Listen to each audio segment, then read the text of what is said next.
on behalf of that coalition of parties. So you can change your fortunes. I see future members of parliament here. I see future ministers, and who knows, and many others. So don't you feel like this is the first step of joining, and I'm happy, SG, that you actually have this Comrades Power Forum. That is very important. But then let me move forward to say that the politics is not for the faint-hearted, really. Because I remember when we were starting this party, the humiliation that we went through, especially when I pronounced that I'm joining the party in Msambweni on 31st of December 2020.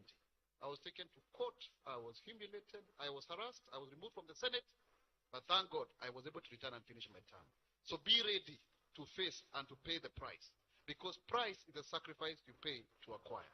And there is no any smooth sea that ever made us a good sailor. So you have to be ready for that. Now coming to government, Madam, I don't know how long I have. 1 more minute or two? Sure. Yeah, so that I don't hog the whole line. There are a lot of opportunities in government. And by the way, before I forget, even Senator Danson Mungatana used to come and inspire us. When I was at KU, he used to come to speak to us when he was assistant minister. We used to really admire. So, hongera kongole kwa sababu ya kutu encourage. Yeah, the senator, sitaki kuongea maneno mengine niongea kwa siasa, lakini nafikiri anasonga mbele hata gavana pengine inakuja karibu. Wacha niseme hivi. Look at the opportunities that are in the 5 pillars. The better plan. This one that we are talk about. And I was privileged, Professor Machuki, to actually write the first document that was declared to be the first draft of the manifesto way back. So you have also to give your intellect, because you are schooled people. Give your intellect. And for young people, you may not have the money, but there are 2 things you have: your intellect and also your mobilization capacity. Selling the government agenda, the 5 pillars. Number 1, look at the issue of the agriculture and food security. When we came in, of course, UNGA was very high because of 6.4 million farmers being registered, over 7 million bags of fertilizer being distributed. Now the cost of UNGA is below 100. Now there are very good, value chains there that you can take advantage. Look at the Hustler Fund. 24 million Kenyans, over 60 billion. Again, money for MSMEs. Look at the digital economy. The issue of the G2 hubs. I have actually been to places in Nakuru, in Kirinyaga, in Mvindeni, in Msambweni. I found people who have made 3 million out of those Taptengele. There is an opportunity there. Look at the housing, and I'm sure my brother James will be speaking about it. We have 75 projects in 37 counties, 124,000 houses. I think you can clarify the numbers are still the same or they have gone up. Over 164,000 Kenyans, young people getting these jobs, including women, engineers. I have found them. They don't look very strong the way you would expect an engineer in the construction industry. They are feminine, but they are the ones directing people on how to construct those houses. So I think we have a good opportunity. We have a president who has a vision, who is intentional about implementing a manifesto, because I've been involved in writing others before. But this is the one time I can tell you that we are doing what we actually promised. It's not easy to make change. So I would want to ask of you as young people, be our ambassadors. Send the message to Mashinani so that we can build a new and prosperous Kenya. I thank you. Let's clap for the government spokesperson, please. Just to remind all of us that we are live, minimize the movements, ensure that your phones are actually on silent, and if you have to consult, do it in low tones. I'd love Professor Machuki to briefly take us through the plan. Do we have a plan for young people? Do we have a plan for the nation? In 3 minutes, then part 2, part 2 you'll be talking about the funding model, but I'd love you to start with the better plan so that you anchor it properly. Thank you very much, Arnold. The leadership of the UDA party and the local political leadership, the PS, East African Community, and our Senator Danson Mungatana. Comrades Power. I want to take this opportunity to anchor this policy conversation. Historically,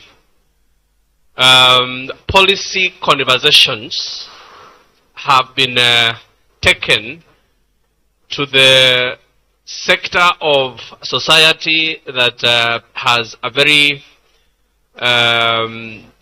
critical asset, and that is the intellect. And we considered, and the wisdom in the UDA party has considered these to be very, very critical, because in the universities, in the colleges, this is where our leaders start getting mentored. So this particular session is not only to engage in policy conversation, but it is also an opportunity for young leaders to be mentored so that they take up leadership in our country.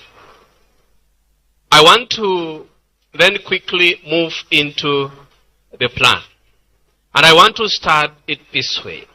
Pre-election moments and developments saw our candidate then, the president, going around and engaging citizens in various counties. Through those engagements, issues were brought on board that the citizens will want addressed by an administration, and those issues were packaged together into a manifesto, and the manifesto became the Kenya Kwanza administration's policy document, which is the one called the bottom-up economic agenda, the plan which government is using to manage the economy. In that plan, the first thing that you will see there is the strategic intent of His Excellency the President.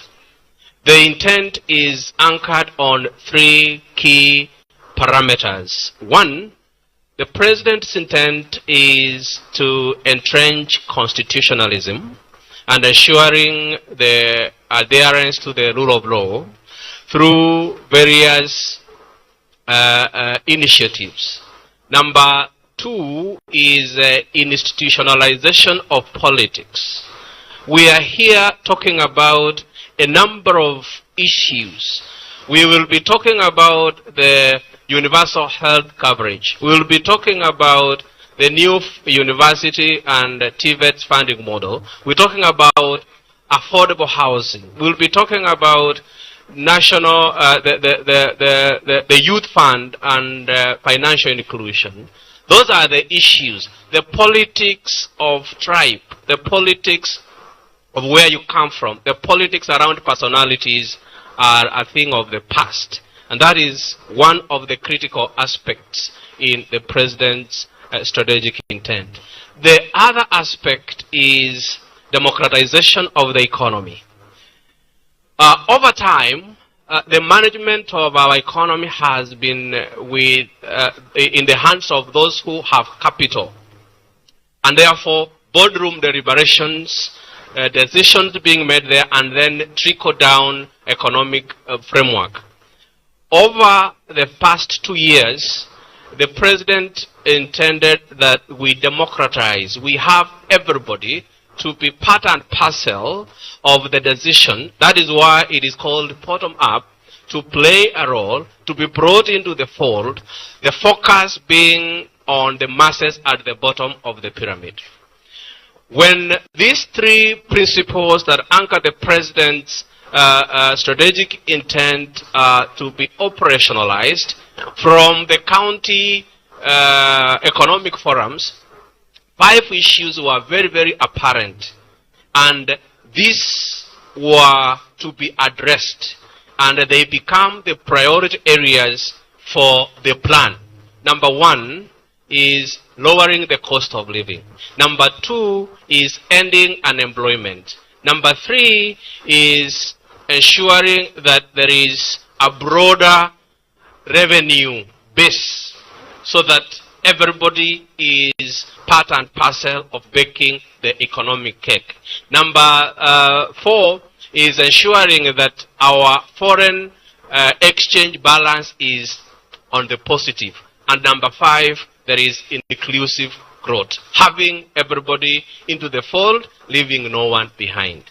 These 5 priority areas then became the concern.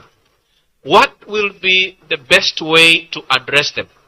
And which areas can have the quickest turnaround? This then led us to come up with the 5 pillars of the plan. And in these 5 pillars of the plan, you have the youth agenda in there, cutting across all of them. And I will start with agricultural transformation.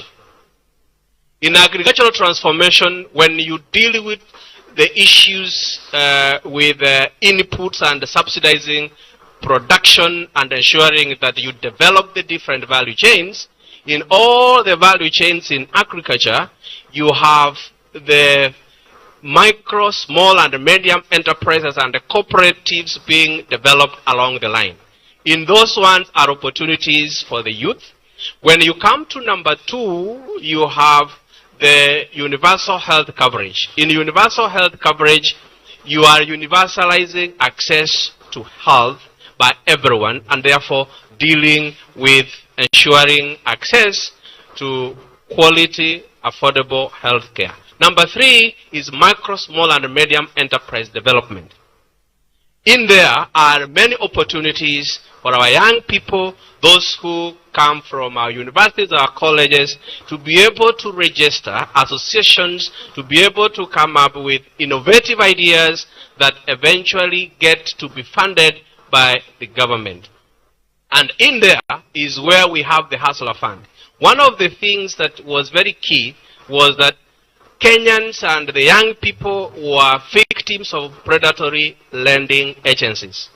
We had to remove them from the blacklist so that we bring you on board to build your credit history so that you are credit worthy, so that you can be lent to. Number 4, you have the affordable housing program, and the director here will highlight on that. Number 5, and most important, is digital superhighway and creative economy. This is where talent is nurtured.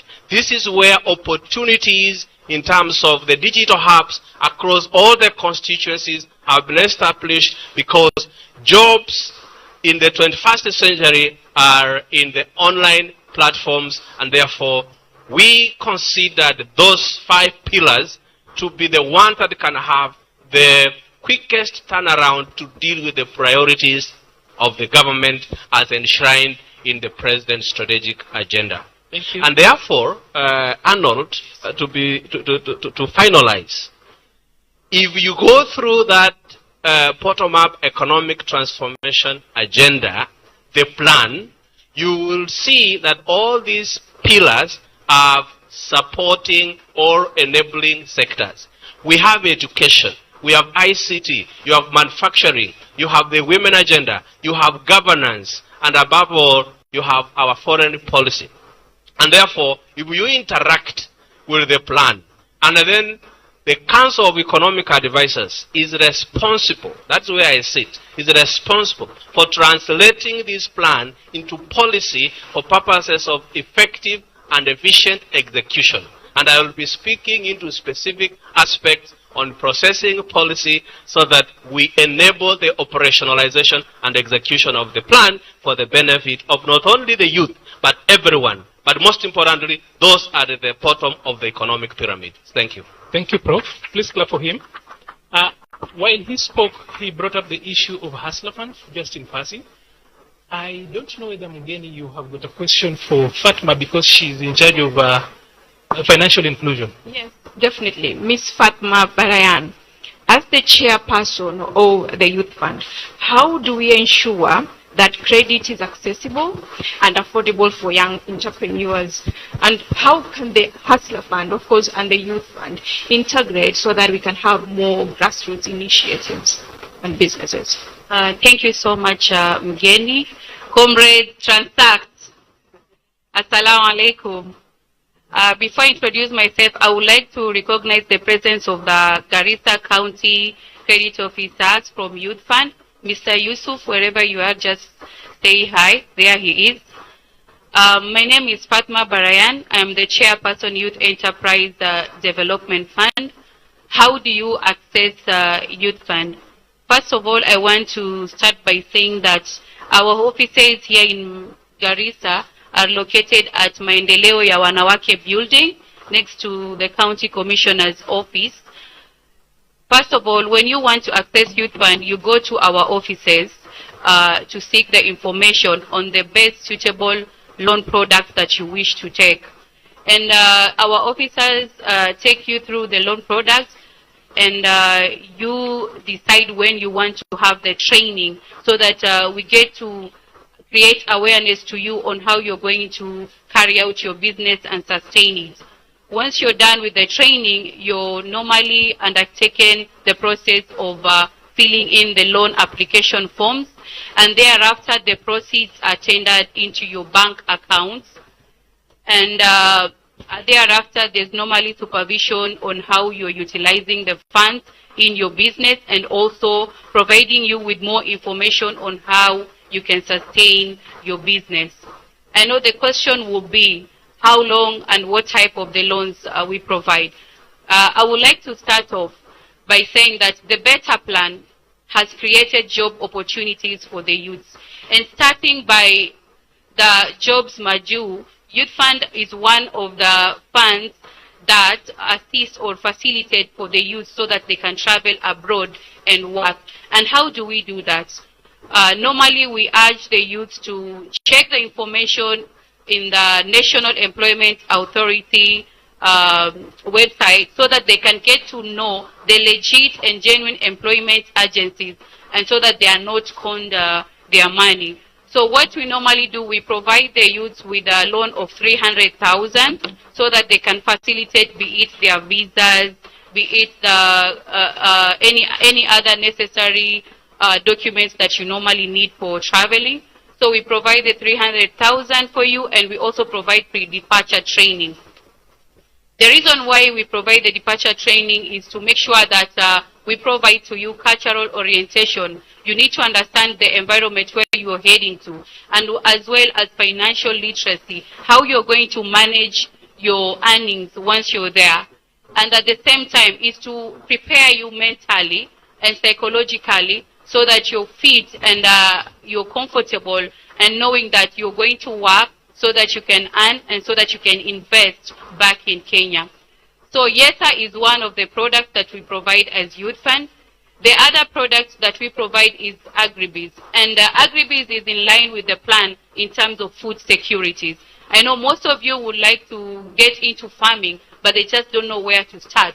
As Youth Fund, we provide a loan of 300,000 to 2 million for those that are interested in Agribiz, whether you're doing cash crops or different types of crops. But besides that, the question is, where are you going to sell these products? And you can see all these government agencies work together and make sure that we provide markets for you. And one of the fundamental obligation of Youth Fund is to provide markets for the youth as well. As you can see, you've had PS speaking about East Africa trade and the marketing, the way you can market and sell your products there. So as Youth Fund, ours is to link you up with partners, to link you up to the market. The other product we provide is group loans. I know most of you are asking yourself, yeah, we cannot take these loans because they have interest. We have quite a number of loans that do not have riba interest, starting with the group loan. You can take from 100,000 to 5 million, as long as you have a registered group and you have a bank account. We undertake training for you, and we also give you the funds so that you can start up your businesses. And within the group, we also have another product that has no riba. Assuming you're in a group and you've already taken a loan from us, if you want to take a loan as an individual, you can do so, and it has no interest as well. So we have different types of loan products. Talanta loan in line with the creative industry, and we know that the creative arts contributes to the country's GDP hugely. And as Youth Fund, we'll be promoting talent, be it singing, art, different types of talents. So, comrades, for you to transact, you must be a risk taker. For you to become a business person, you must be a risk taker. We have also come up with a product which is Sharia compliant, just to make you make sure that you're comfortable from getting the funds from us. Now, how does Youth Fund link up with Hustler Fund? We have borrowed a lot from Hustler Fund, and we can see that it's really working for the youths, because initially, Youth Fund used to provide loans from 100,000 onwards, and we normally used to ask the youth to provide securities. But we borrowed from Hustler Fund, because Hustler Fund provides as low as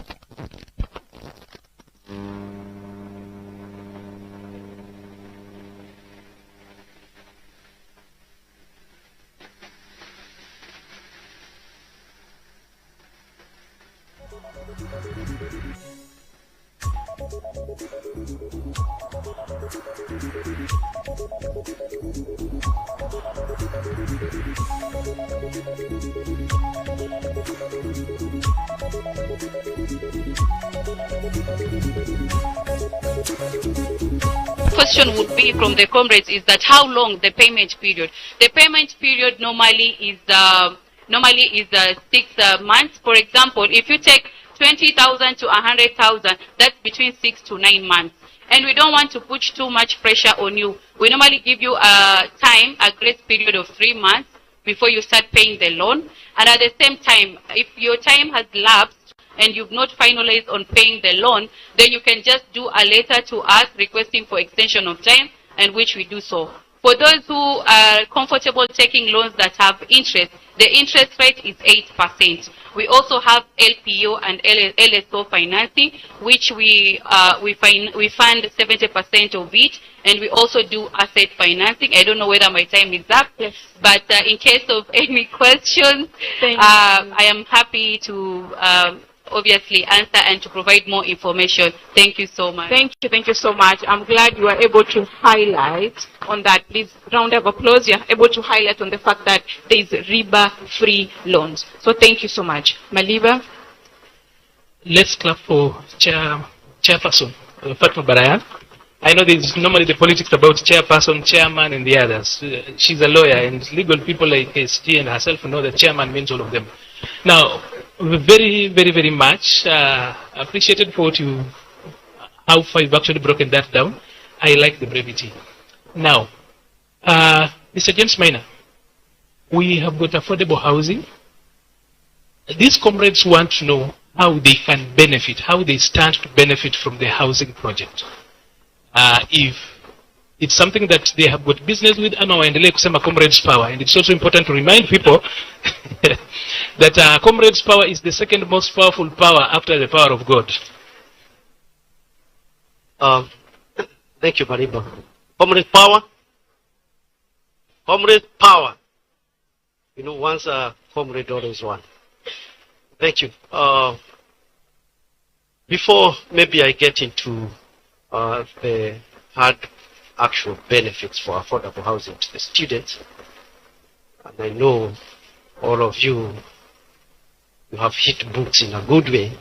Let's first of all get to the hard facts of the challenge of affordable housing currently in Kenya, why affordable housing, and what opportunities it has given us, because this program, as much as it is ambitious, has granted huge opportunities to students and to the Kenyans today.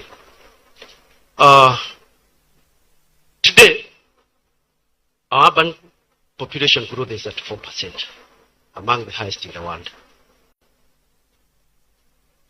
Just recently, we have grown from 2 cities, now we are 5, with a huge number of urban areas which can become cities, but they are not yet granted the charter.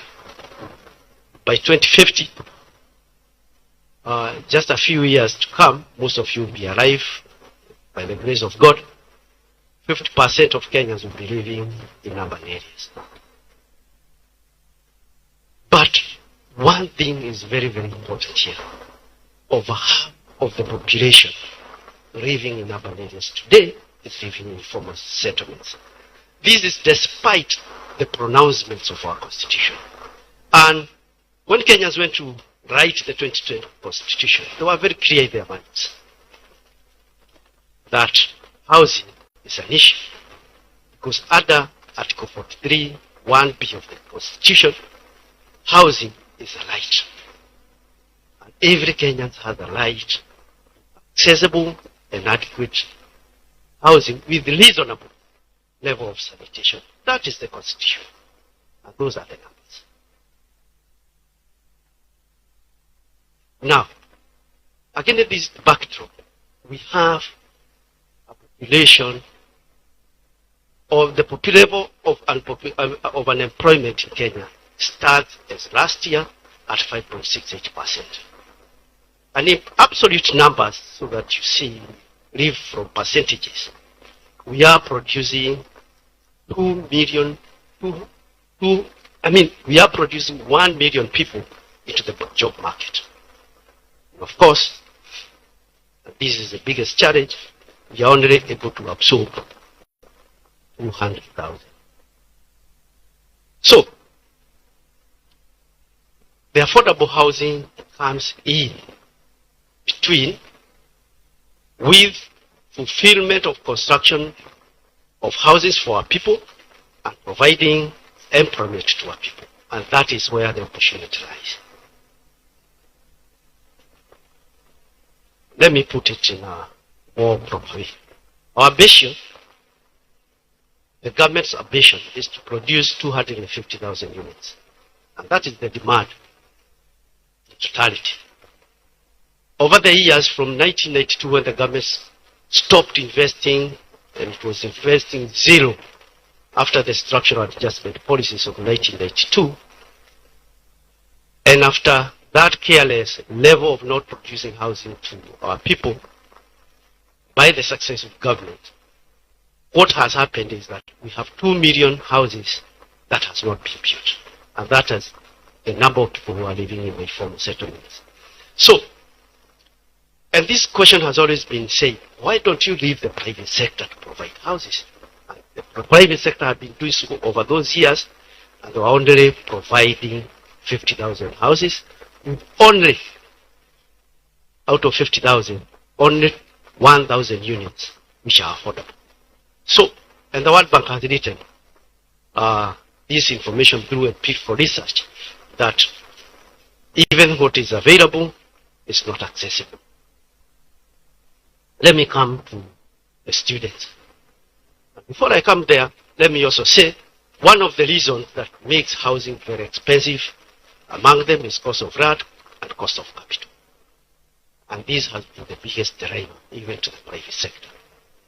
And the levy of 1% of the income from the employee and the income from citizens, as well as the contribution of 1.5 from the employer, now creates that capital. That capital has the capacity now to produce these houses, and it can be leveraged upon. So don't take the amount of money that we are able to collect, around 60 to 70 billion, and divide it by the cost of a unit, and they say this is the number of units you can build. This money can also be leveraged to 3-4 times. The financial experts are there. Some of you are studying financial, real estate finance, and these are areas that are huge sources of employment. And I'm going to come to that. But let me now get to the students, because this fund has, among others, one, to fund the construction of houses, fund mortgages, and the other one most important aspect, social infrastructure, as well as institutional housing. And institutional housing, one important is the student hostel and student accommodation. And this is a direct benefit. Today, we have put in budget, the design are almost complete. We have been on this for a very long time, because we had, first of all, to call students and engage them, and you have engaged some of your student leaders in the design of the student hostels. We have engaged you, that engagement is done. Now we are just about to get the tenders and get into that. We have 181 institutions. Probably by God's grace, before the end of this year, we have started the tender procurement process. And 36 universities. Out of that, we will have approximately 75,000 hostels for the students across the country within another period of 2 years during the construction time. So, here, the data that we have over 402,000 students in our universities and over 360,000 students in our TVCs, TTIs, all those tertiary student accommodation. Only 10% of the students live in the university. And they live in very expensive places, very informal areas, which are not conducive for learning. And you know all the benefits that comes with staying in the university. You are close to proximity, you don't have to commute. There are social amenities which are associated with the student accommodation and which you construct. You have networking at the university. Most of us, when we are on campus, that's when we got married and immediately we left. But that is where we are able to network and got our spouses. And so once you are exposed outside, this is not a good environment for learning. Currently, we have more than almost 100 projects with over 130 houses under construction. And this has created over 160 jobs. The jobs are the direct jobs for workers, laborers, engineers, architects, quantity surveyors, plumbers, name it. Those are the direct jobs. And the variation is very low.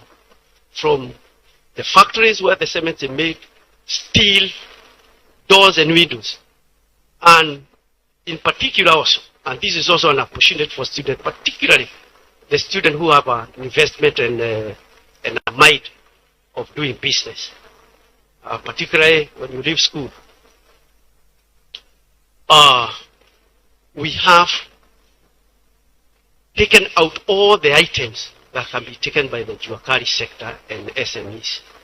And out of all these projects, we have set aside doors and windows, balustrades, all those items. And the total price for that is 4.4 billion Kenya shillings. This money will go directly into the economy, to our SMEs, and to our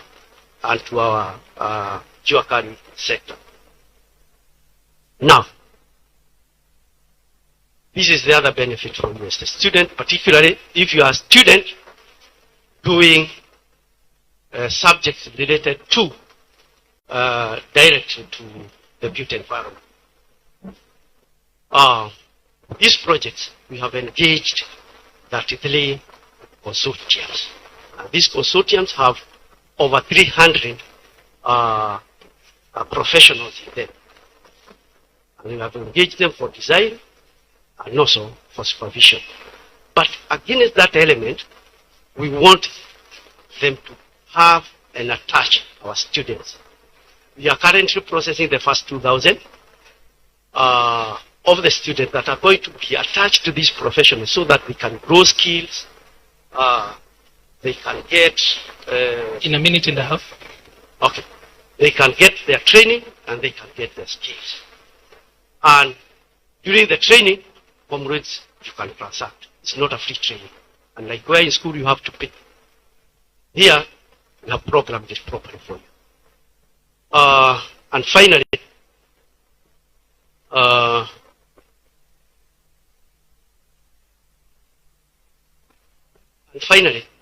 the other element, you have heard the President has announced, our first initial project will be started rolling out from next month. We have started the sale and allocation of these houses, and we will engage people to sell these houses through the real estate agent and companies. We move out everywhere in the country. We have projects. We have currently almost 5,000 units that will be complete. Maybe December and January, they will complete in different times. But our first lot of projects, our lot 1 project, will be finished towards the end of this month. And we started now selling them and handing over to Kenyans. Maybe you give me another opportunity. I can explain how to access and buy an affordable housing. Not maybe, definitely, you will have another chance to actually have a go. And as you spoke, lest I forget, just a light bulb moment, we already have got policy that requires of government procurement to include 30%. So as you go out to give real estate agents to sell government houses, please remember 30% for these comrades. Comrades power. Comrades confirm. Comrades transact. Viva comrades, viva. Quite quickly, I'd love to bring in Boto. Somehow the load keeps on being cast away from me. I'm unable to ask the ladies questions, but hopefully in the next round I'll do. So Boto, please, we have got a young lady here called Uba. A question for her? Yes, definitely. Miss Uba, as a young person in women leadership, what are the challenges that you face in the politics? What are the challenges you face in the society and in your space? Standing on the already established protocol, good morning. Comrades power. Comrades power. Viva comrades, viva. Viva. Viva comrades, viva. Viva. Mbona mna nguvu? Anyways, challenges.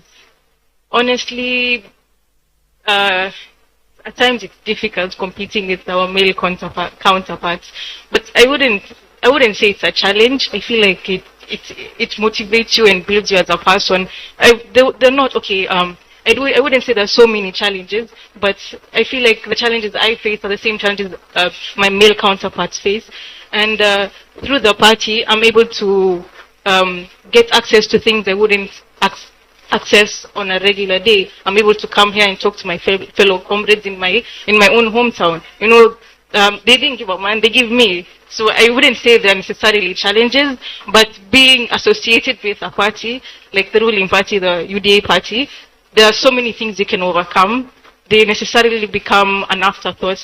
Yeah, so I wouldn't say there are any challenges personally. I'm really glad with where I am, and I'm building myself politically, and also I'm building myself as a student leader, and I'm very grateful to the SG and the party at large for giving me this opportunity. Thank you. Thank you very much. Let's clap for Uba. Allow me to say this, that from her submission, you realize that UDA empowers. We have got a young woman who's empowered. She says everything else is made just fair game. Si tupigie makofi chama. So, naona mmesahau. UDA. UDA. Kazi ni kazi. Now, we understand one of the reasons why we actually have ensured that we have got a comrade here is that we know as a party that whereas we might not be able 100% to prepare the future for our young people, we can in the least prepare our youth for the future. That particular bit is not lost on us. I'd love to bring in Professor Machuki at this particular point because I'd love him to talk about the new funding model. And Prof, I know this particular quarrel you and I have always had. I do not want introduction, principles, foundations of new funding model. I just want to tell these comrades why it is necessary. And as much as there is a part of it that is actually in court, you can actually talk to them so that then we understand. In this particular era, there's too much disinformation, and even people who are learned like comrades are busy sloganeering. So, Prof, take it away. Thank you, Arnold. It is important to note that I sit here not only as a member of the President's Council of Economic Advisors, but as a university professor. When you restrict a professor not to give a background to something, it becomes very difficult. All said and done, you can never have a new university funding model called new if there was not an old one. So the old one is the one that you have to provide background about what were its weaknesses, its challenges, and why the new. And therefore, without doing much of classwork, I want to echo one thing that I said, that the president has intent to entrench constitutionalism. The new funding model, for those of you who will quickly check, is anchored on the Constitution in 2010, Article 43.1 on the right to education, Article 56B on issues to do with the minorities and the marginalized and the vulnerable groups. The new funding model brings them in. Article 55A talks about the affirmative action, and Article 27 talks about equality and equity and freedom from discrimination. So, the anchorage of the new funding model, SG and Madam Chair here, as lawyers and Senator Mungatana, the Constitution is part and parcel of your reference materials, right? So, that Constitution imperative led us to look at the differentiated unit cost that was initiated 2016-2017 to fund universities. One, the differentiated unit cost was developed by considering a number of parameters, averaging them and determining the cost of a program. And therefore, for those of you, and that is the advantage of me talking to students in universities and colleges. For those of you who do statistics and you know the effect of the averages, the average is not the exact number. It aggregates some parameters and gets some figure that is not the exact or amount of some quantity that you want to consider.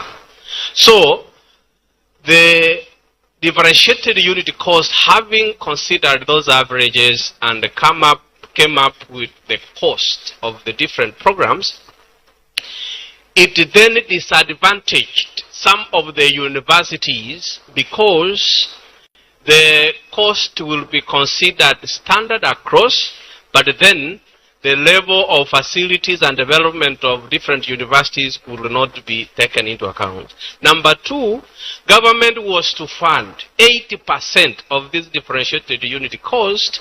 Household and other contributors will do 20%. Ever since it was established, government never made that part of the bargain. The first that it did highest was 67.8%. And up to the year 2002, when the Kenya Kwanza administration took over, it was declining to that 8%. Meaning that universities were becoming insolvent because not enough funding would go to them. And it was also university-based. Universities will say, we have this number of students, and therefore capitation will be based on number of students, without really looking at which student is from which background doing which program. So on that basis, we then established that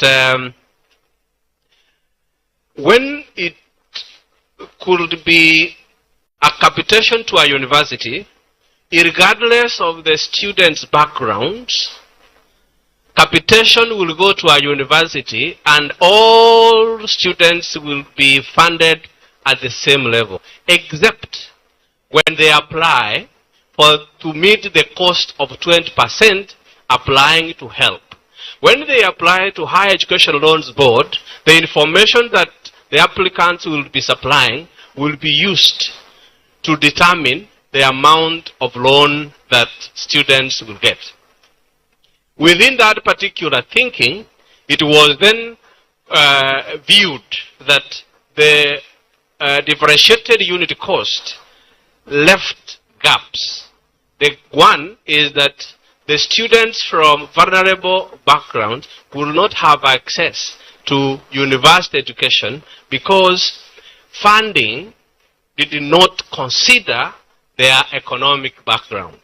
Number two, many universities, and you have seen this is not something that I want to guess here.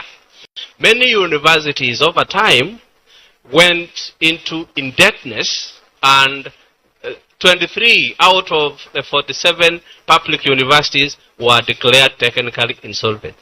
So now, let me highlight the benefits of the new funding model and the rationale behind it.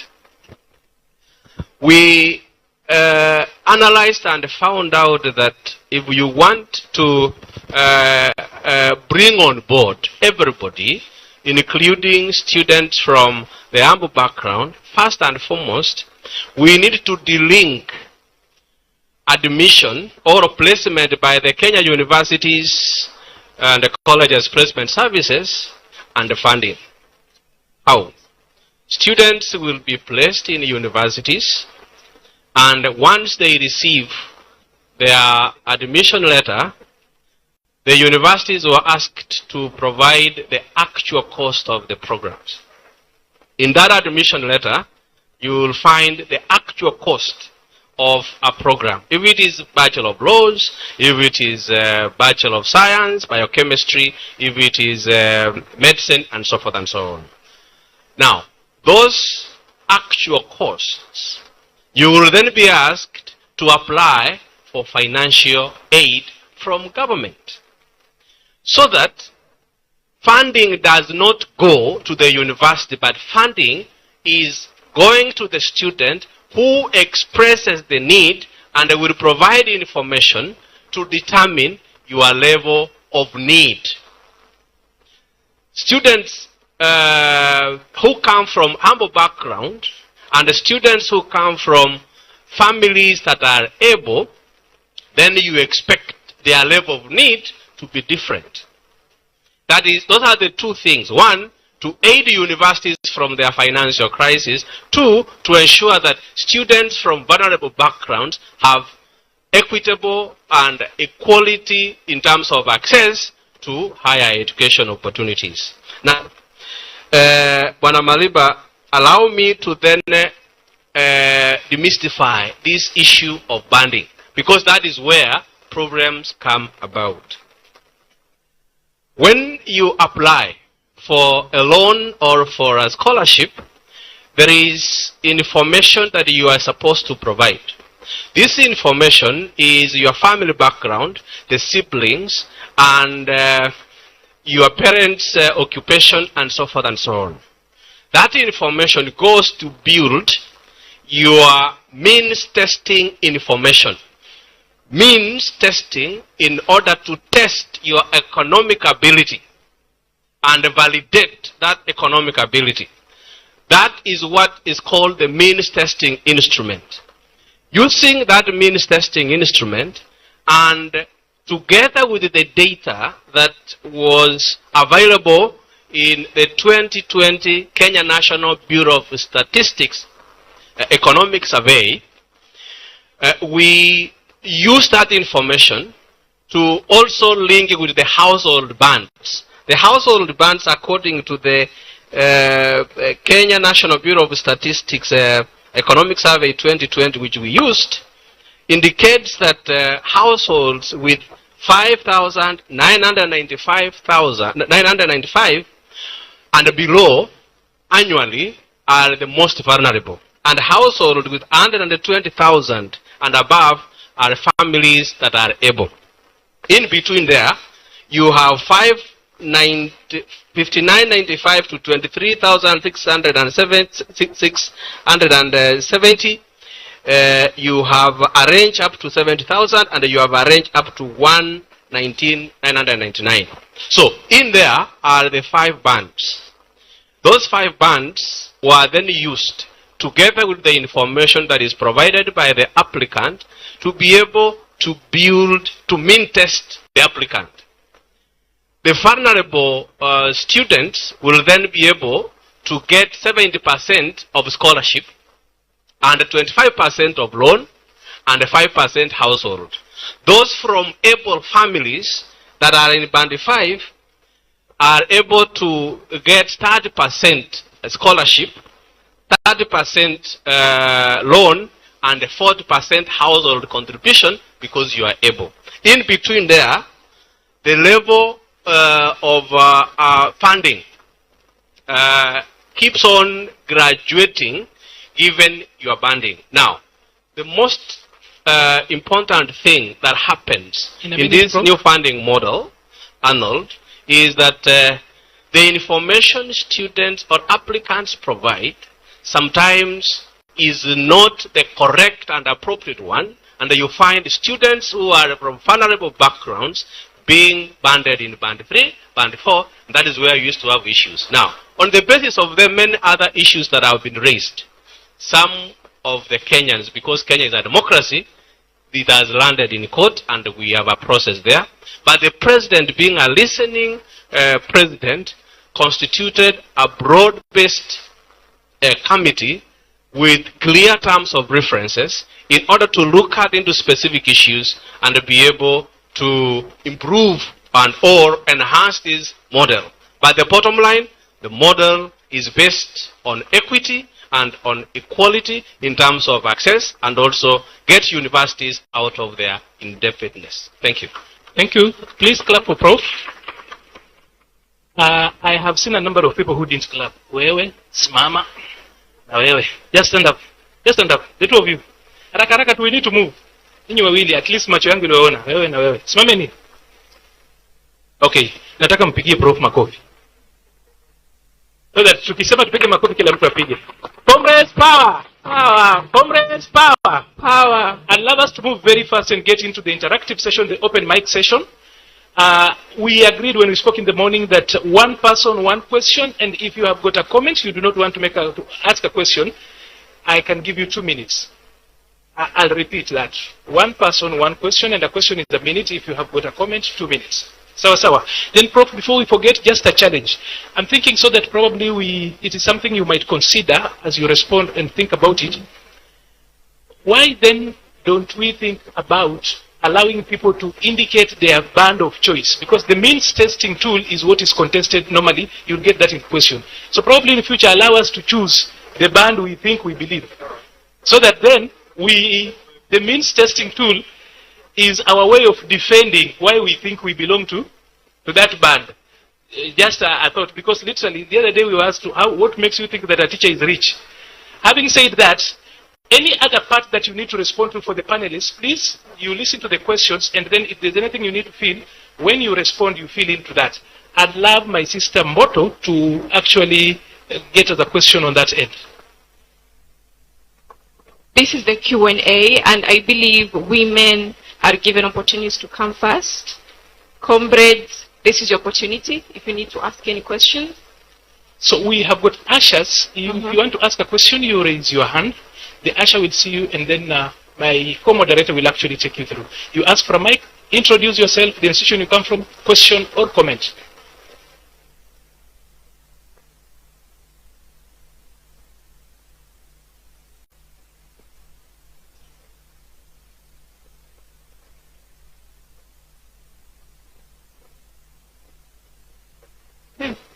Yes?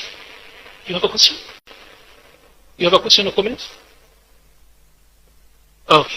So, I assume that on that end there are no questions. On this end? Okay, we have a question here. Sorry, Maliba, we do. Okay. 1 minute.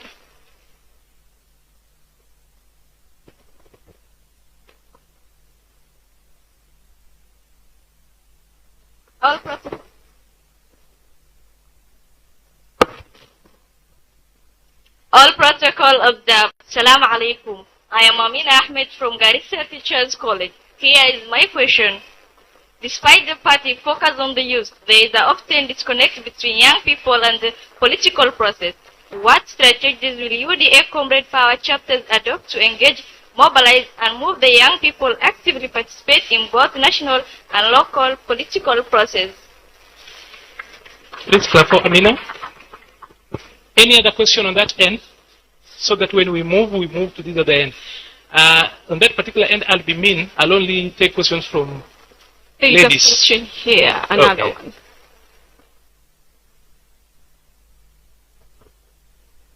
All protocol observed. Salaam alaikum. Salam. My name is Aisha Ali, a Garissa University student. My question is, we have so many students in universities that are facing the fees challenges. They stay in campus for 3 months studying, and at the end of the semester, they are not able to sit for the exam. So my question is, how are you going to give a helping hand to those students?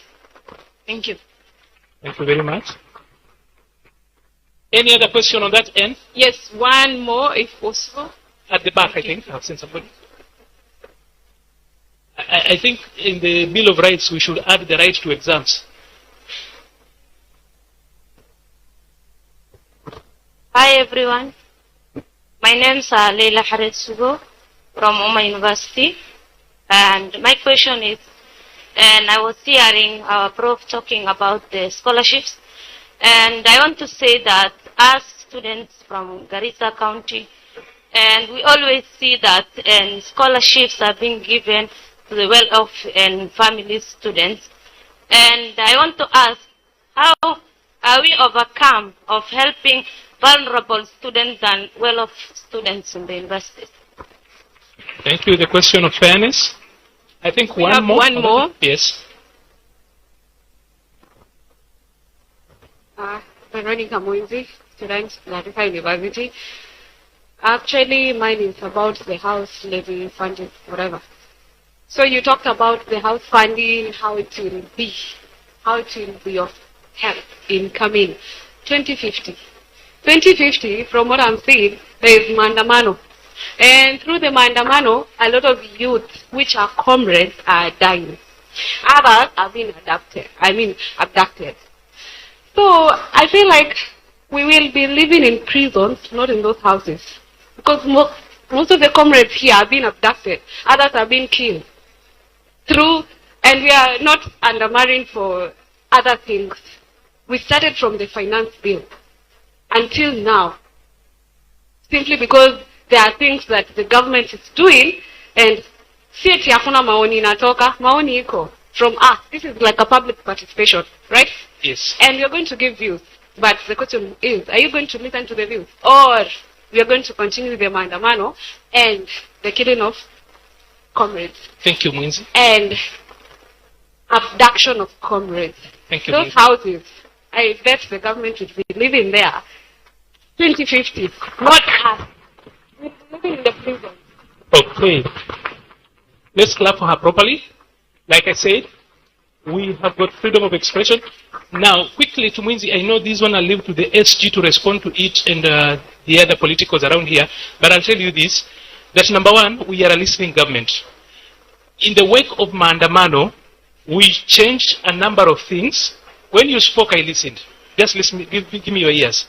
So, in the wake of Mandamano, number one, you realize that some of the things called for, like the change of the cabinet was done, policies were altered. The president has continuously made the review of policy, and I spoke to this earlier on, that number one, your role as a citizen does not end at casting the ballot. Public participation is not a joke. And as a party, we deliberately are coming out to young people so that we co-author and we co-curate the government that we want to live in. First of all the mistakes that you actually cite out, no one can make excuses for them, and the right action must be taken for it. Having said that, I think we gave that side enough time. Now it's time to actually take on this end. I want Anasha to actually help me. So you go to that end, we will deal with this end and then come here. Don't worry, I'll see you. For our panelists, you take notes and then you will respond. Very much, Ms. Hamza Abdimad, the chairperson of Garissa Students and Youth Association. To Mr. Isaac Maura, you have clearly actually narrated to us. Let me just come. Mr. Isaac Maura, you've actually narrated to us how it was challenging to win an election back in the university. You've also told us the SG, when Hassan Omar was also a student leader at the Moi University, right? This clearly indicates that you understand the vital and the importance of the comrades. Now my question to you, Bwana Isaac Maura, and to the SG of the UDA, what plans does the party has to empower the comrades, more so the Garissa County Comrades chapter? Because we believe we as the Garissa County Comrades chapter, we need to have our own elected Comrades chapter representing us. We also need to have an established office in the UDA offices. This Garissa County Comrades chapter will be an office whereby it will be having the data of each and every student in Garissa County. Once this student actually graduates, the government, through the data that has been actually noted, they can link up to them opportunities in concerning their area of study. To Madam Fatna, concerning the youth fund. Are you aware, Madam, this youth fund actually is a very, very important fund, because when the youth in Garissa County access the youth fund, the dependency of youth will reduce. But my question to you is that, how many youth in Garissa County are aware of the youth fund? How many of you here, comrades and youth, are aware where the office of the youth fund in Garissa County is located? Do you do enough public participation? Do you engage the comrades? Do you actually do capacity building workshops so that you train the comrades and the youth? When you give them these funds, what kind of business investment they should give a priority? Because are you also aware that the revolving fund was launched by the county government of Garissa this week? The governor of Garissa County launched that 8 million for the revolving fund. But the question is that how many youth in Garissa County are aware what the revolving fund really entails? Are we actually, has enough training been done? To the last question to Mr. James Maina, Director, very important point that if I don't raise, it will be an offense. To Mr. James Maina, you've actually told us that the housing levy, how it is going to benefit the students. Now my question to you is that, you know, Garissa University is the only university that we have in the entire northeastern region. Meaning that the government should give a topmost priority to Garissa University. It does not only serve northeastern region, but the entire country. Because students studying Garissa University come from across the country. The face of Kenya is well represented in Garissa University. But now that actually, how, if at all the housing program will come, what assurance are you going to give to us that these hostels will be built on time? Because the population of Garissa University is increasing, and we have actually to catch up with other people. Thank you very much. Comrades, viva! Viva! Please clap for him. Clap for him. There is one from this at the... Just a moment, I'll come there. Let me finish with these guys here. Your name, institution, and question. And I insist one question because I'd love us to leave at exactly 12:30. So if you take 5-10 minutes, the others will not talk.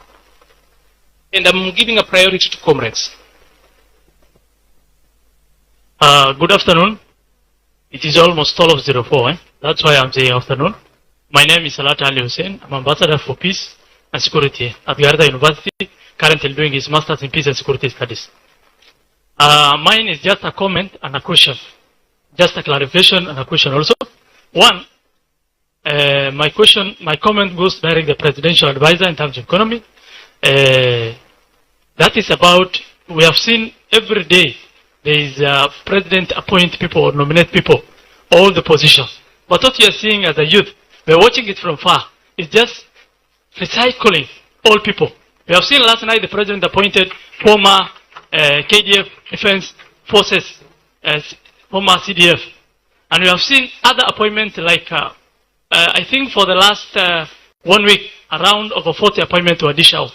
But unfortunately, all of them are going to political loyalties and other people who had been given opportunity since Moi era. So my question is, my comment to the president is, just give president that the comrades from Garissa, the youth from Garissa, and the Kenya at large are saying, let the youth given the opportunity. Lastly, I'm not just a member of UDA, I'm a life member of UDA. I'm a life member. If you search today my ID number, it will show you that I'm a life member. One thing we are worried about as a youth, we are always being used and dumped. You know, youth may not have money to campaign for governor seat or any other elective seat, but we try our luck for nomination slots. What happened? The political leaders or the MPs or the aspirant on that particular regions or that particular constituency, what they do, they nominate their own cousins and their own relatives at their positions. That is the list. Just to convince us, they give us, they use our name in the Gazette notice for the last, that is number 20 and below. While their own sons and the daughters appears in the first. What kind of plans do you have as the UDA party to give priority for unknown, for the poor and the marginalized people in this region? Thank you very much. Please clap for him. Just stand. Simamatu, what did you say your name is? My name is Salat Ali Hussein. So, Hussein, first of all, thank you for being a member of UDA, a life member. Because loyalty is actually rewarded in installments. But I'll let the SG answer the question of internal. But then they'll take care of that. Thank you very much. I just needed that taken care of. Also, now you realize why we gave women the first chance, because men are taking a lot of time. We would actually have stripped them of an opportunity. So men, the shorter you make it, the more you speak. Thank you. I'll move so that then we also have got a variety. Comrade Power. Comrade Power. So my name is Malik Baraka from Garissa University. Okay, actually not a question, nor a comment, it's a critic actually to Prof. I know you are all here to defend the government, India. Okay, yeah, explaining plus defending. Thank you. So, Prof, I think you have to agree with me that the new funding model is just an excavation of inequalities, and the new funding model has got a lot of administrative complexity. Thank you. Thanks so much. Somebody behind here? Okay, allow me to also pick here. Please, someone. We've not done here. At the front, we will come for another round. Your name, institution? Assalamu alaikum wa rahmatullahi wa barakatuh. Comrade Power, UDA. Kazi ni kazi. UDA. Kazi ni kazi. First of all, allow me to welcome our guest. Hapa ni Garissa. We are from Garissa County. Nataka niseme karibuni. This is your place, feel at home. Secondly, I'm called Abdul Qasim Ismail, one of those who formed the UDA party. I joined the UDA party when it was formed. I was also a candidate in Masarani Ward, Ijara constituency. So I have heard that there's what we call inclusiveness. What I can assure to our SG and our guests is that no support is given to the youth who are aspiring to be politicians. No at all. That's what I can tell you. I was the only UDA candidate in that constituency because I believe in the manifesto of UDA. But, regretfully, no person, any politicians, awe nani, kindly round kunipatia naomba unipatie nafasi. Kindly. Please. It is a comment also. Give us time, please. No financial support, no encouragement, nothing at all. So when we talk of youth inclusiveness, politically, economically, and when the right time comes, hakuna support unapata kutoka the UDA party, jameni, sitakuwa tu ni kudanganyana. It will be like that.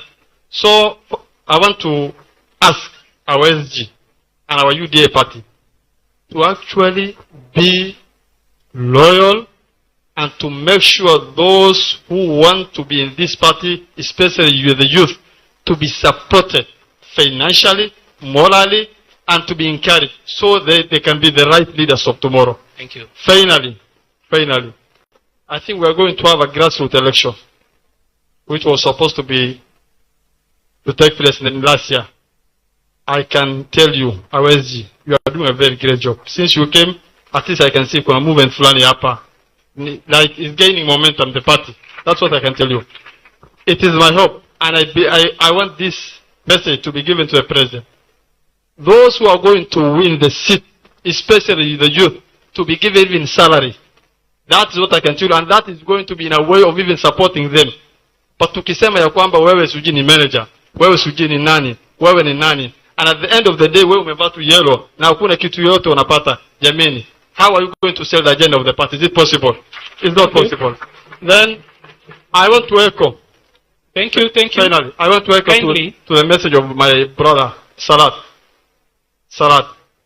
When it comes to nomination, what I can tell you is that the big ones, the haves, are the ones who are going to have advantage. That's what I can tell you. So it is my hope. It is my hope and prayer that our new USG will take a decisive action. Thank you very much. Thank you very much. At the back here. Can I have this one? And I think we went back together on the other side. Please, quickly, your name. Comrades Beaver. Comrades Power. I am Jude Kimaru Cheriot from Garissa University. I'm also from Elgeyo Marakwet County. And I have a question, and it goes to all of you. How are you going to include the comrades and the youth? And how are you going to create awareness, the mobility for the new funding model, the youth funds, and also the workshops on the talent search, and how are you going to help the youths to develop their talents? Thank you. Thank you very much. Please clap for him.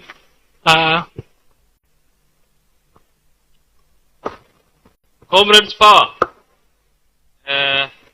My question, my name is Abdullah Osman Mohamed, student president from Garissa Teachers College. And my question goes to the director. Since UDA is the ruling party, how can affordable housing policy benefit comrades in terms of economical stability and well-being? Thank you.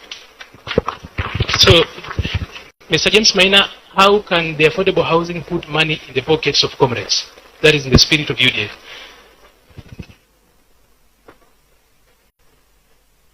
Hello, Shurei Musa from Garissa University.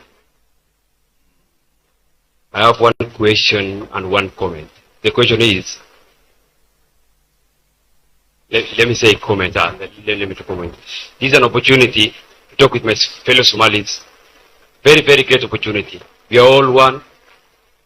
What is currently happening in Garissa University is very, very, very, very wrong. The true ability, the true strength of Garissa University lies in its ability to rise above tribal line. As we speaking currently, there is an ongoing election in Garissa University. What we all want is common people, one love, one people. Kindly, it's very crucial to reject tribalism. Let us embrace unity where everyone is valued based on competency, character, and contribution. Thank you all. Did I get your name properly? Wende pole pole, useme jina yako. My names are Shreem Musa Yusuf from Wajir County, especially Wajir East. Especially and specifically? So, we've taken a round of questions. Allow me to allow the panelists to respond to it. We will be back. But then, I'd love to begin from that end. Whatever question comes to you, we allow that it flows. Iende your microphone, but for everybody, 2-3 minutes is enough, maximum.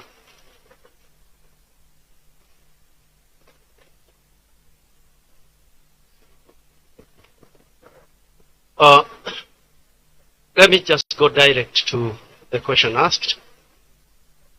The students hostel in Garissa University. Let's give focus to the panelists as they respond so that you don't repeat the same question, and where they miss out, you write out a note and share it to me, especially if you ask the question. Silence, please. As I had earlier on intimated that we have several projects tied up.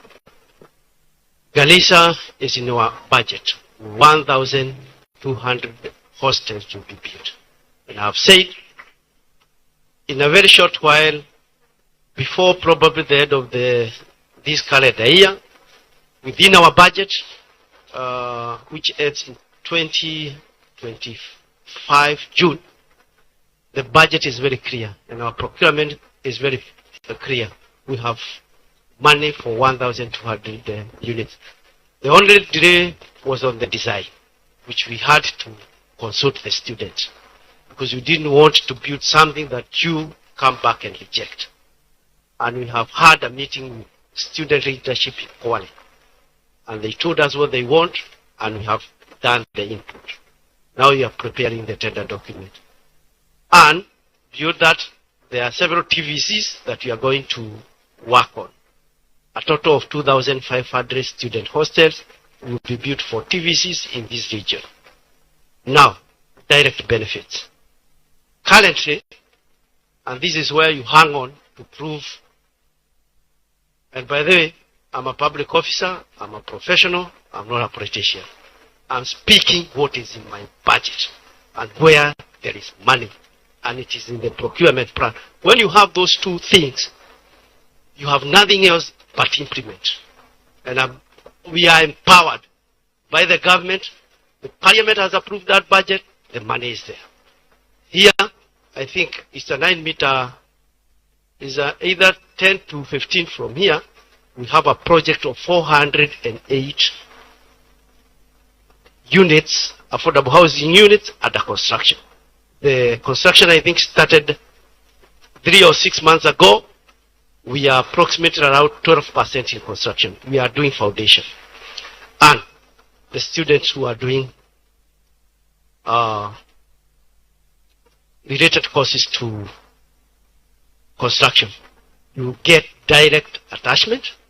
In your 3 months, normally you are given, you can get it in that construction site or any other construction site within Kenya. And you can also, once the units are complete, you are also eligible to buy as long as you have an ID. Do I tell them how to access an affordable housing? Please tell them. Okay. Simple. The home ownership journey starts with you dialing on our platform, which is an online platform called Bomayagu, *832#. It's here on my chest. If you do that, you start your home ownership journey. You may not have money. Please repeat. *832#. Yes. I've heard that, Mama. So, what you do, it's a saving program. You save up to 10% of the unit you want, and the units are valid. You have social housing, which are all under 1 million. You have affordable housing, which are set for middle-income people, and for market units, which are set for people with an above-average income. It's for all Kenyans with an ID and citizen of the Republic of Kenya. And this program does not limit you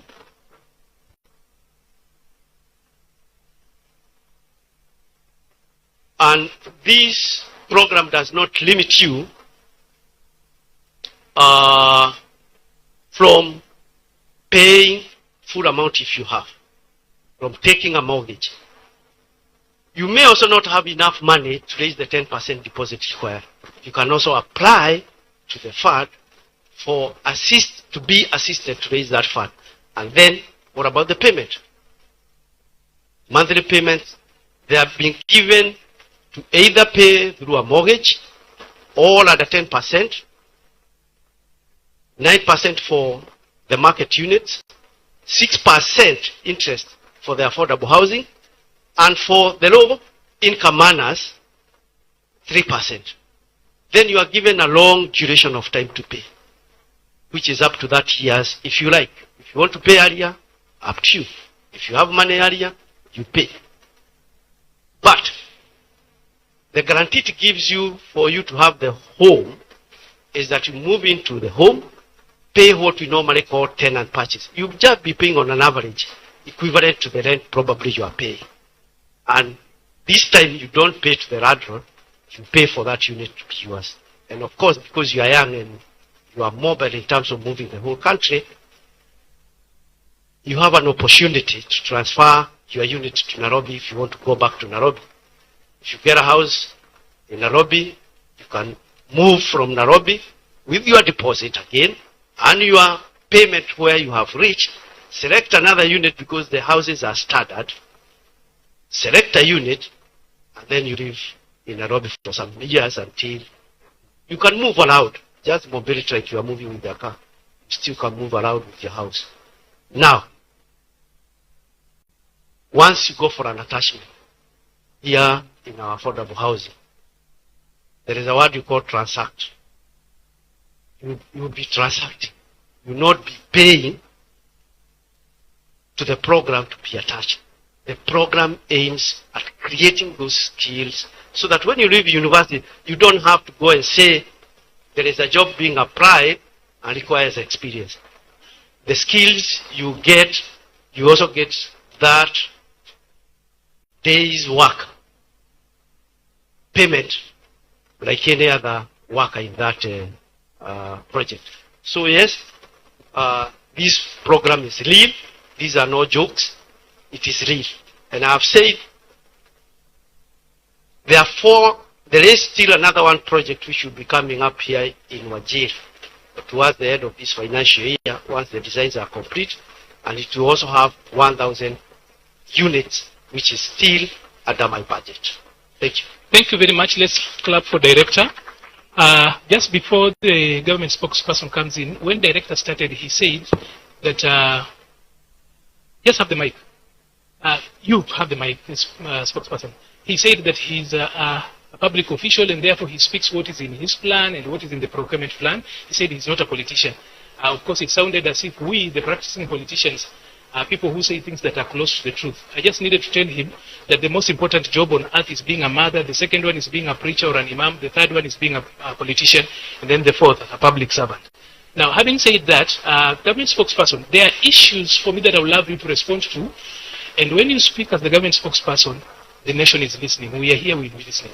Mwinzi raised issues about the fears that young people have, specifically in the wake of some of the cases that have been reported about abduction, young people being found dead. It is an issue that is actually of concern to young people, and it's one we cannot gloss over. Please respond to that. Yeah, thank you very much, Arnold Maliba, for your good moderation. Let me first begin by speaking to the issue of Yusuf from Wajir East, Musa. You know, God never made a mistake for us to be a country called Kenya. And fraction is part of the whole. And what does that mean? From here in Garissa, from where I come from in Kiambu, from where the SG comes from in Mombasa, from where the treasurer comes from in Kisii, and we knew each other when he was a youth, very vibrant. I remember coming to Jubilee Party that time with somebody else, I don't even mention, receiving it with Aden Duale, yeah, that time. We are one country. We are one country. Let us embrace the spirit of nationhood and patriotism. And that is why in my office we have the Uzalendo Initiative. You can see me in this scarf. So that we are proud of our nation. Because together we are able to do more. I am happy about Garissa University. I remember counseling some students after the terror attack.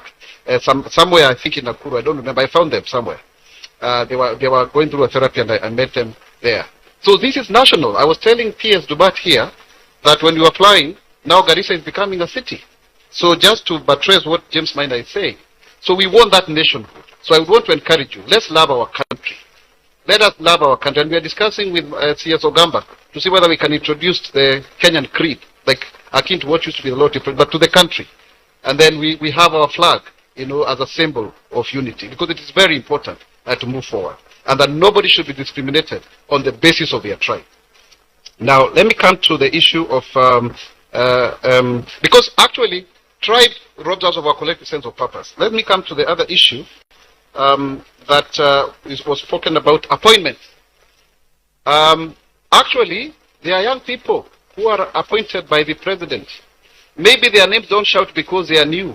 You know, if you talk about retired Major Kiboshi, he is famous. He's been the head of the military.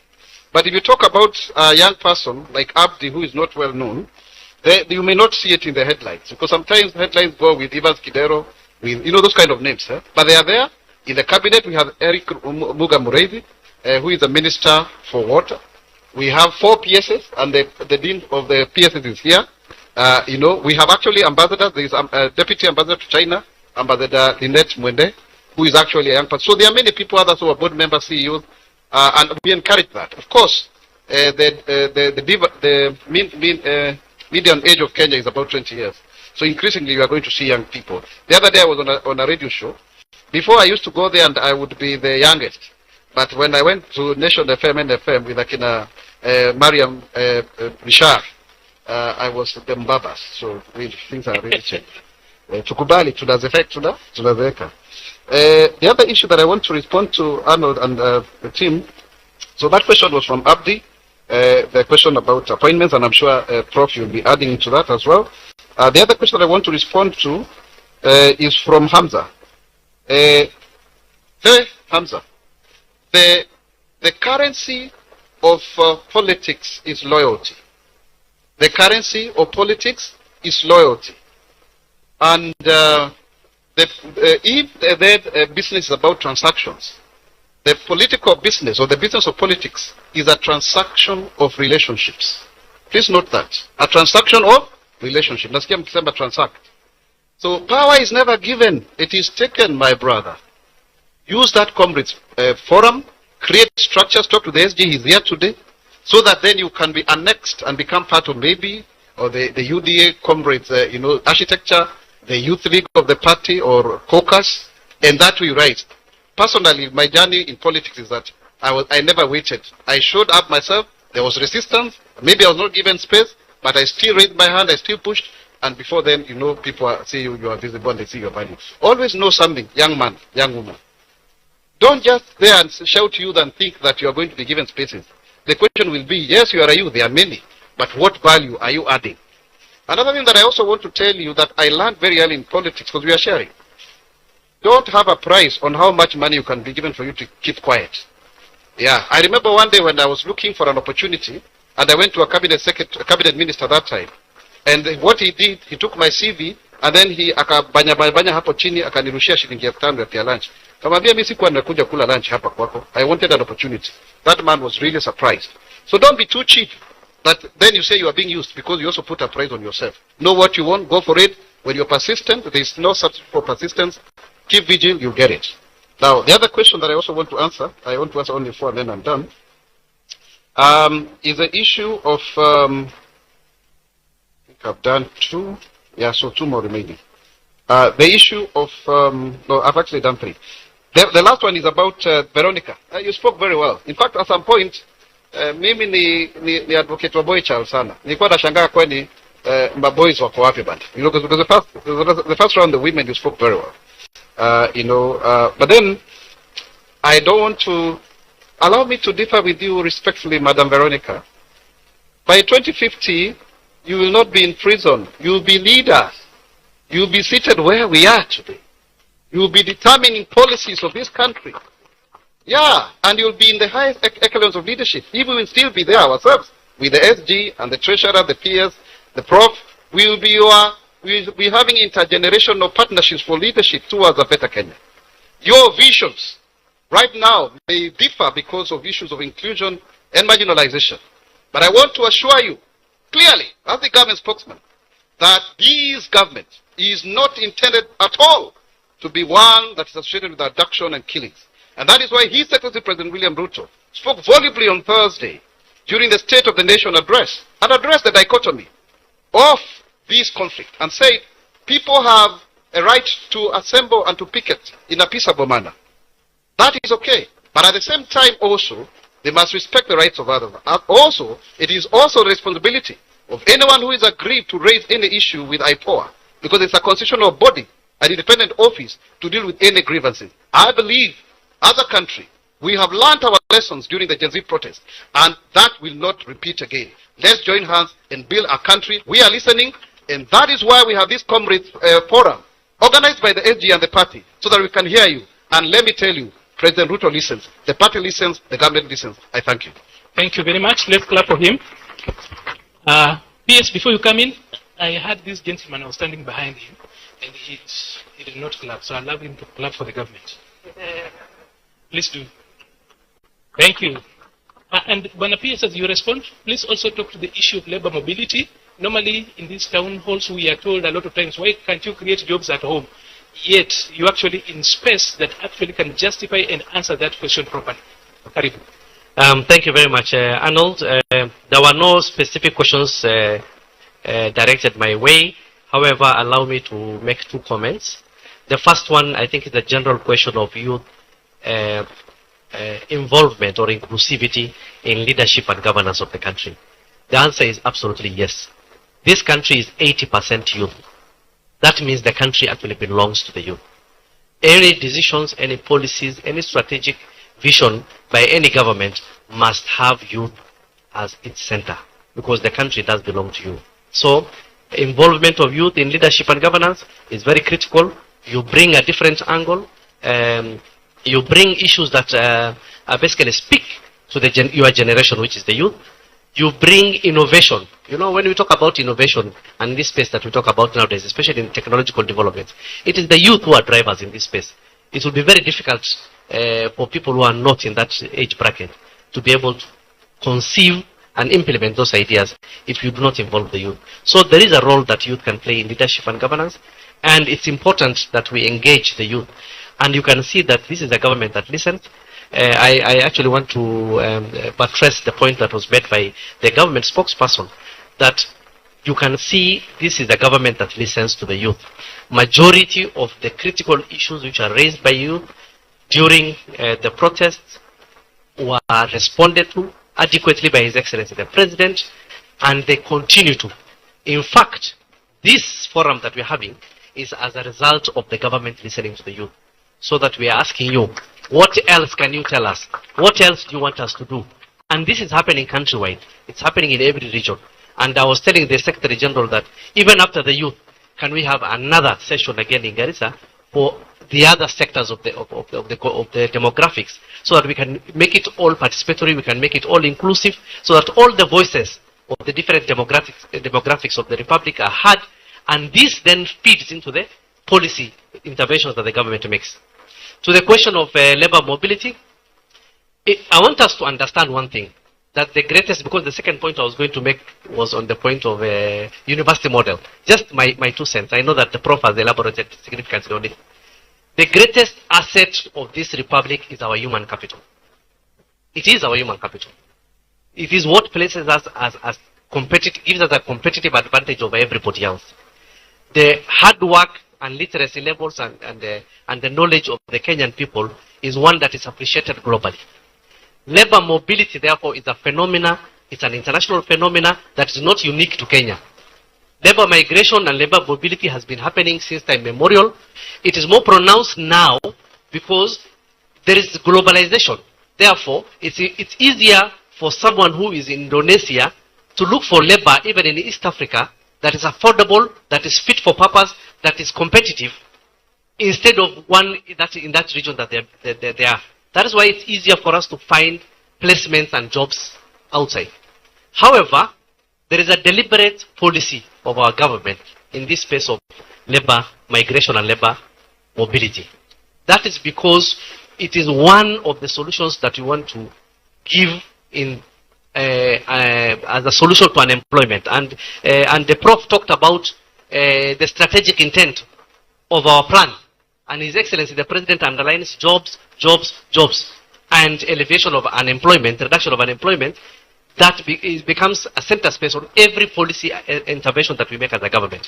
So when we are saying that our greatest asset is human capital, we have a youth bulge and unemployment, and that we are not able to sufficiently as an economy generate enough jobs to absorb what the market is producing, then it becomes inevitable for us to get opportunities for our people in first the East African region, and we have so many. You go to Rwanda, there are over 10,000 Kenyans who are working there. His Excellency President Kagame was telling my president in my presence once, thank you very much to Kenya, because from the time of the genocide when 1994 happened, Rwanda had no human capital to build a nation. And that Kenya played a significant role in almost all the sectors of that country to rebuild that nation. And that's what we do for each other in this region. You go to Uganda, you'll find there are 300, 400,000 Kenyans living there, working there. You look at most of the Kenyan businesses are regional. KCB is the largest bank in this region. So is Equity. Our insurance companies do the same thing. Our transport and logistics are everywhere. The people who man and work are also Kenyans alongside the others. So it gives us an opportunity to create employment for our people, and because of the value that we attach to the human capital and our education level. So we as a government have therefore developed a specific policy. Now it's been turned to a sessional paper number 5 after it's been deliberated on by Parliament. and we are putting in place safe and secure methods, routes for our people to go outside there and fend for themselves. And it's important to know that this is a very important step towards ensuring that we develop this country. You see, the diaspora in this country is very important. The diaspora remits over $4 billion every year to this economy. It has even at some point superseded tourism. So, by having more of our people go outside there to work, you are not only contributing to the economy of the destination country, but also your country of origin, Kenya, in terms of diaspora remittances and the skills and the knowledge that you get there that you come to build this country.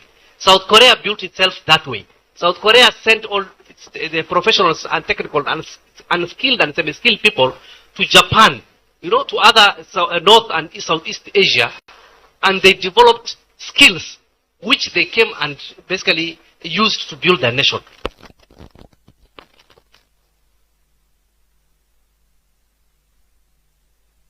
Doing the same thing for this republic. So let's look at it from that angle. On the university model, finally, I know a lot has been said.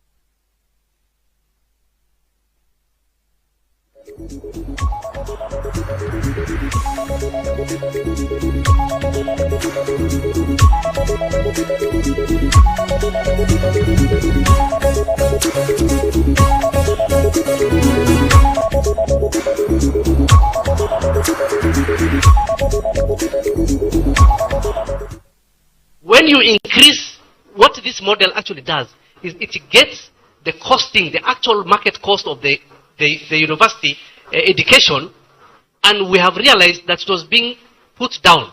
So we have marked up that market, meaning that the investment required in the higher education is that much huge, is that much more. And the biggest contributor of that increased amount is the government itself. So the government is making a deliberate attempt to increase its investment. And you know, education is the largest investment that we make in this country. The largest consumer of our budget in this country goes to the education sector. We are saying that we are going to increase more so that it goes to the higher education and our tertiary institutions, so that we do not, for heaven's sake, compromise on the quality of the education that is churned out from those institutions, so that we continue being superior when it comes to the space of human capital in this country. Thank you. Quickly, Professor Machuki, as you respond to your questions, I'd love you to also speak briefly on the new funding model, not new funding model, but the SHIP, SHA, and now what we call Taifa Care. Pen. Thank you very much, Arnold. I will answer questions very quickly so that I have time to explain on the universal health coverage. Arnold, you are the one who said that in the conversations indicating a band of choice. Yes, that opportunity is there, but empirically. Determine, give information which will place you in a band that you belong. That is empirical. If we leave you to choose, it is subjective. And if you are a researcher, there is much more that is attributed to positivism than phenomenological thinking. Number two, Rachel, students facing fees in universities, why don't they be helped? That is exactly what the new funding model was intended to do. And there should be no student who should be sent away not to do an exam by virtue of fees balance. The Ministry of Education has actually communicated that emphatically as a matter of policy. Number three, scholarships are being given to well-off families and so forth. Now, remember, when you look at the new funding model, government scholarship you apply for. You apply for government scholarship, you apply for loan. Those are the two aspects that you click during your expression of the level of need. There is no one who is going to determine the level of scholarship other than you as a student expressing the need for it. Number two, I want to believe that Abdi was referring to bursaries and other mechanisms of aiding needy students.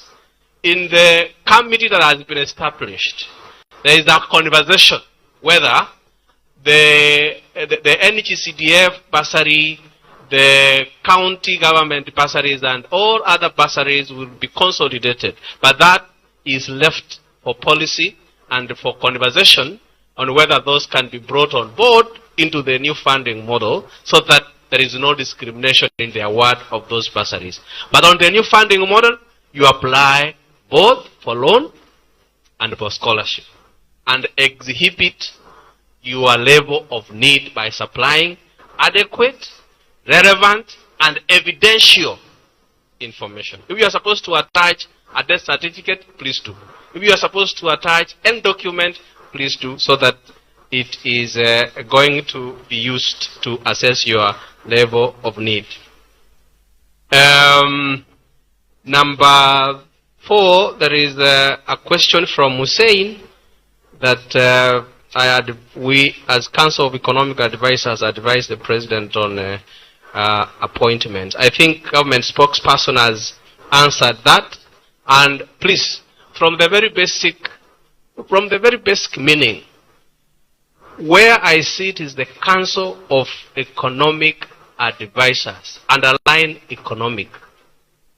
Underline economic. Appointments, we don't deal with that. Economic.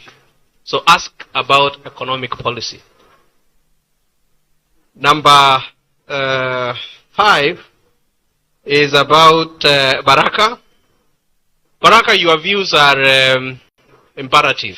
That the new funding model is that you are saying that it is promoting inequalities, it has got administrative complexities, and probably part and parcel of why the committee has been established to look into some of those issues is actually to look at the execution and the implementation. I would not want to say that I am defending, but I'm just giving factual rationale why the new funding model was thought of. It has gone into some challenges, and that is why His Excellency the President has listened, and the committee that is ongoing to look into, dive into the issues will be able to bring out mechanisms on how it can be better enhanced. I think much of other questions with regard to creation of awareness on youth talent development, Madam Chair will talk about that, but most importantly, it is in universities that you identify where you are strong, where you are weak, do your own SWOT, know what your talent is. If you go to the better plan, there is a section on film, under digital superhighway and the creative economy. We have sections on film, sport, talent development, and so forth. It is important that you come out, and there are mechanisms through which the ministry that is concerned, the Ministry of Youth and Sports and the Creative Economy, should be able to put up interventions for that particular aspect. And let me use this as a platform to also announce that the PS, Micro, Small and Medium Enterprise Development, and the Council are coming up with another engagement of youths in all universities. So we believe that when we come back we should be able to then engage further and demonstrate or give you mechanisms on how you can tap into your talent in business development and all that, and that will be coming in due course. Lastly, is about the universal health coverage as one of the pillars of His Excellency the President, and I want to believe that all of us listened to the President's State of the Nation address on Thursday. But let me highlight that universal health care is anchored on advancing access to quality health care at 3 levels: promotive, preventive, and curative. This is going to be made possible through a number of legislative acts of parliament that have been passed to ensure that there is universal access to quality health care. But without going into the laws, because I know there is no time, just go and get into the Social Health Authority website. Get in there and register.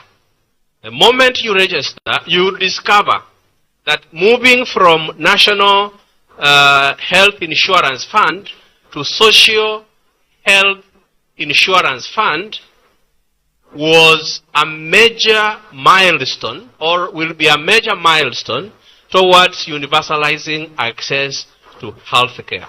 The Social Health Authority, rather than administering the Social Health Insurance Fund, is also making it possible for access to quality health care at level 1, level 2, and level 3 facilities that were hitherto neglected, and through the Facilities Improvement Financing Act, these facilities at the lower level, through government funding, there is going to be access to quality health care for free, and it is funded by government. When you because of the ideas they represent. Mimi wakana wanawake wananiita Dumashi, wanaume wananiita Sheikh. I'm married to a Somali woman, and I know, even as we talk as men, we must strategically and deliberately empower the women in our society so that they can be able to offer a better contribution. Huyu ndugu yetu Barayan ametoka kwetu Mombasa, amejisimamia na tukamuona na tukampatia fursa. Mboto Hassan ametoka kwetu huko, akajisimamia tukamuona. Lazima tuwe na kina Naima Nimo, lazima tuwe na kina Asli, my wife is called Asli, na wengine wengi, so that we can bring them to the prism of productivity and the prism of national contribution. Kwa hivyo, nyingi ya zile nominated positions, let's face it, they are for women. Most of the men are expected to fight. It's either you are a youth or a woman. Those are the most, or the persons living with disabilities. Studio. These are the titles that are categories of nomination. We must look for a strategic way to ensure that the best representation, the best people, the most hardworking, those with the highest contributions are the ones that are nominated. Sio mtu anakaa mahali analeta list yake. Hata sisi tunajuana na president, lakini sisi tunajuana na president ili kumwambia afanye yale mazuri kwetu. I have had opportunities, wacha nisiseme, lakini ile board members ambayo mimi nimeweka, alhamdulillah, nashukuru Mungu. This has been the best government for the minorities since independence. Karibu kila county yetu iko na kama haina waziri iko na PS. Hapa Garissa naweza nikawahesabia mimi. PS, Iyala na wengine, board members, chair. Mimi Mombasa sasa tuko sisi wawili cabinet level, Joho, mimi, Mohamed Dagar, ambassador, watu wengine wengi, director kina Mboto na wengine. Kwa hivyo yakina Fatma. So kwa hivyo sisi, lakini katika wote, God is my witness, hakuna mtu hata mmoja ambaye mimi na yeye damu yetu iko pamoja. None of them is my relative. I only looked at those people who worked hard. This young lady ran for women rep. She lost by a mere 10,000 votes in Mombasa against an ODM candidate. Ukapatia yeye. Goto was the chair of the youth panel, or the youth wing of Mombasa County. Na kila mtu, hakuna mtu hata mmoja na usiana naye kwa damu moja kwa moja. So you must be fair as a leader. Hautozikwa peke yako na jamaa zako, utazikwa na watu wote. Let people talk highly and greatly about you in eternity. Kwa hivyo sisi pia tutatafuta formula, young women who will associate with UDA. Yule ambaye atakuwa na mmoja wawili wake, well and good. Lakini the bulk ni wale ambao tutakaoona katika mstari ya kwanza katika kumsaidia William Ruto na serikali ya Kenya Kwanza na serikali ya UDA. Kwa hivyo hiyo ndio ile sababu kitu tutafanya sisi kwa pamoja, kuhakikisha that there is fairness, so that Salat na wengine should not feel that the process has been unfair, so that you work hard, and when you work hard, we're able to reciprocate your efforts by making sure that you get the benefits of your own struggle. Kama wewe ndugu yetu Dubat, hakuna mtu alipendelea. Abdi Dubat led President William Ruto's campaign. Yeye ndo alikuwa chairman wetu, sote kwa tukanamwita chairman, ndani ya ofisi ya minorities, taking care of 16 counties of the region, of the country. Kutoka kule West Pokot mpaka inazunguka Northern Kenya, Coast Region inamalizikia na Narok na Kajiado. Hakupendelewa, alifanya, akajitolea, na rais akaona kujitolea kwake na akampatia heshima yake. Na sasa hii Abdi Dubat is my member of the East African PS. Ile huduma ya Abdi Dubat and utendakazi wake, everybody has noticed it in the entire East Africa. A humble boy from Garissa is today one of the most formidable permanent secretaries in the East African community, assembling nine countries. Na wacha asiseme ukweli wa mambo, kwa viongozi kutoka Garissa akiwemo Duale na Abdi Dubat played a major role for Somalia to be part of the East African community. Kwa hayo mengi namtakia heri, na nawatakia wengine wote heri ambao wamekuwa hapa na sisi, na mpokee salamu za kiongozi wetu, deputy wetu, chaledi wetu, ndugu yetu Cecily Mbarire na wengine wote. Mungu awabariki watu wa Garissa, Mungu awabariki vijana katika taasisi tofauti. May you all be blessed, may you all achieve inshallah what you aspire for, and may God give you what is the best for you. Mungu awabariki. Let's all stand up. Do we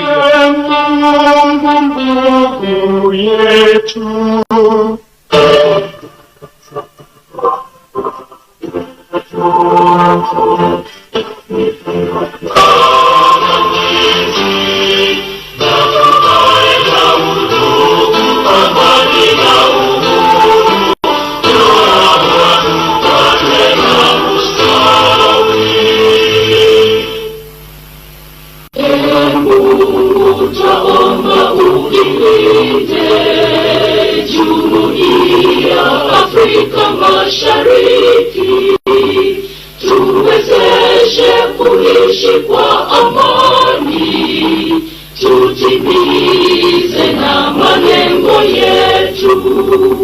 Jumuiya yetu sote tulilinde, tuajibike, tuimarike, umoja wetu ni nguzo yetu, idumu jumuiya yetu. God bless you. Go in peace.